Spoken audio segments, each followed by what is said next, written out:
tufahamu kwamba Uislamu umekuja kutuonesha thamani ya amani, na miongoni mwa dalili zinazotumika kuonesha thamani ya amani, riwaya hii niliyoitaja, Mtume sallallahu alayhi wasallam kwenye mambo matatu ambayo anaona wewe ukiwa nayo kana kwamba umemiliki dunia, mmoja wapo ni amani.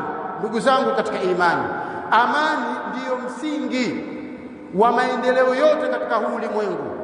Huwezi wewe kutafuta maendeleo ya kiuchumi kama amani hakuna. Huwezi wewe kutafuta maendeleo ya kielimu kama amani hakuna.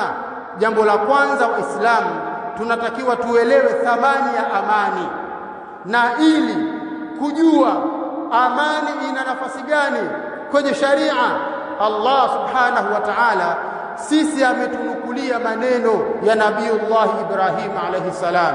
Ukisoma katika surati al-Baqara aya ya 126, Allah anasema akinukuu maneno ya Nabii Ibrahim, wa idh qala Ibrahim, Muhammad, wewe kumbuka na uwakumbushe watu wako pale aliposema Ibrahim, rabbi ja'al hadha baladan amina ila akhir al-aya. Ewe Allah, ujalie huu mji huwe ni mji wa amani.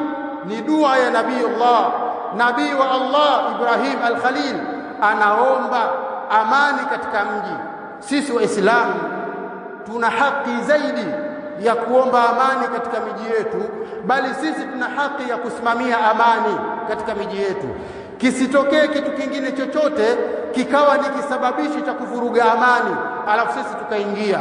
Sawa sawa iwe demokrasia, sawa sawa iwe uchaguzi, sawa sawa uwe mpira, sawa sawa kiwe kitu gani, usikubali Muislamu kuvuruga amani uliyokuwa nayo kwa sababu ya vitu hivi. Tumuombe Allah subhanahu wa ta'ala ajalie nchi yetu na miji yetu ya Kiislamu iwe ya amani.